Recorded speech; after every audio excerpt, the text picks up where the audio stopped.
अस्सलामु अलैकुम वरहमतुल्लाहि वबरकातुह। उम्मीद करता हूँ दोस्तों आप तमाम हजरात खैरियत से होंगे। अल्लाह से दुआ है जहाँ भी आप हैं अल्लाह आपको खुशी और सलामती के साथ महफूज रखे।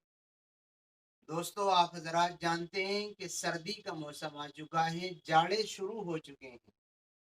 इसलिए आज आप हजरात की खिदमत में जाड़ों और सर्दी से मुताल्लिक एक प्यारी सी जनाब रसूलुल्लाह सल्लल्लाहु अलैहि वसल्लम की हदीस सुनाने वाला हूँ। और ख़ास तौर पर शौहर बीवी के लिए इसमें जो पहली बात मैं बतलाऊंगा वो शौहर बीवी से मुताल्लिक है और बहुत अहम और ज़रूरी है। रिवायत को रावी हैं, रिवायत करने वाले हैं हज़रत अबू हुरैरा रज़ी अल्लाह ताला अन्हु। मशहूर सहाबी रसूल हैं।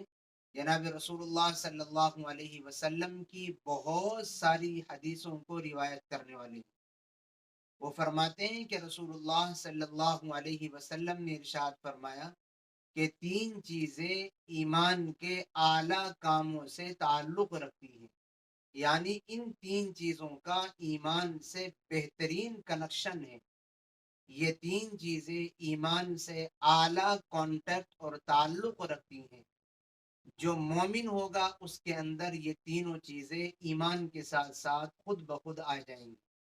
ये तीन चीज़ें ईमान वालों के साथ रहती हैं। ये तीन बातें ईमान वालों के अंदर पाई जाती हैं। क्या शुमार कराई आपने तीन बातें?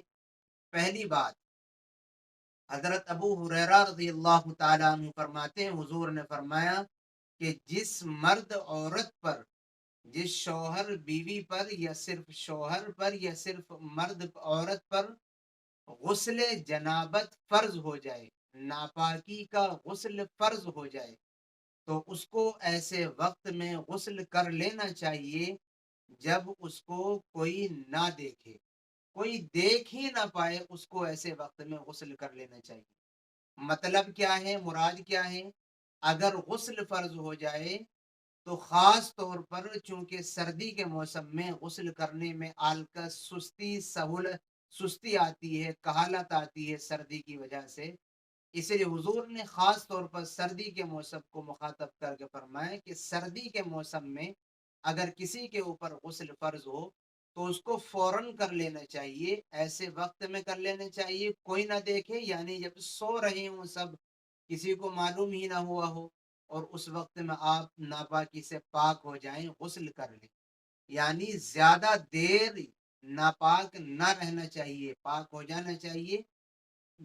पाक हो जाना सर्दी के मौसम में जल्दी गुस्ल कर लेना, ये ईमान से ताल्लुक रखने वाली बात है, ईमान के ज्यादा करीब है ये बात। इसलिए अगर सर्दी के मौसम में नहाने की जरूरत पड़े तो हमारे मोमिन भाइयों और बहनों को गुस्ल सर्दी की कहालत और सुस्ती की वजह से लेट और मुअख्खर नहीं करना चाहिए, बल्कि जल्दी गुस्ल जनाबत और नापाकी के गुस्ल से पाक हो जाना चाहिए। पहली बात ये हुई। दूसरा, रसूलुल्लाह सल्लल्लाहु अलैहि वसल्लम ने इरशाद फरमाया जो तीन बातें ईमान से खास कनेक्शन रखती हैं, उसमें दूसरी बात यह है कि गर्मी के रोजे रखा करो। गर्मी के रोजे रखना मशक्कत वाला काम है, जैसे सर्दी में गुस्ल करना, गर्मी में रोजे रखना मशक्कत वाला काम है।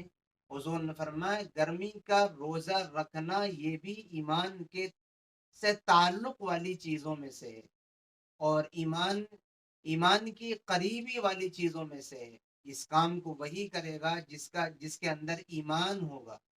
इसलिए गर्मी के मौसम में हुजूर ने रोजे रखने की तरगीब दी।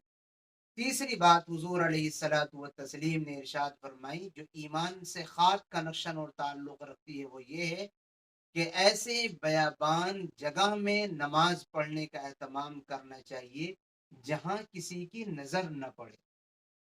क्या मतलब? मतलब ये कि तन्हाई में इबादत का एहतमाम करना चाहिए, तन्हाई में नमाज पढ़ने का एहतमाम करना चाहिए। बयाबान जंगल इसलिए कहा गया, इसलिए कि वहां किसी की नजर पड़ेगी नहीं। जब किसी की नजर नहीं पड़ेगी तो आदमी दिखावे और रियाकारी से पाक रहेगा, दिखावे और रियाकारी से पाक वाली इबादत करेगा। इसलिए हुजूर ने फरमाया कि ये बात भी ईमान से खास ताल्लुक रखती है। हमारे यहाँ क्या होता है, نمائش دکھاوے کے لیے عبادتوں کو انجام دیتے ہیں، حالانکہ دکھاوے اور ریاکاری والی عبادت اللہ اور اس کے رسول کی نظر میں بے حیثیت ہوتی ہے۔ تو تین باتیں آپ نے بتائیں، سردی میں غسل جلدی کرنا چاہیے، اور گرمی میں روزے کا اہتمام کرنا چاہیے ہمت اور بساط کے مطابق، نفلی روزے، فرض تو رکھنے ہی رکھنے ہیں۔ اور جو تیسری بات آپ نے فرمائی کہ عبادت میں اخلاص ہونا چاہیے، دکھاوا نہیں، ایسی جگہ عبادت کرنی چاہیے جہاں کسی کی نظر نہ پڑے۔ امید کرتا ہوں بات آپ کی سمجھ آ گئی ہوگی، دعاؤں کی درخواست ہے، پھر ملیں گے انشاءاللہ کسی نئی اور اچھی ویڈیو کے ساتھ۔ السلام علیکم ورحمۃ اللہ وبرکاتہ۔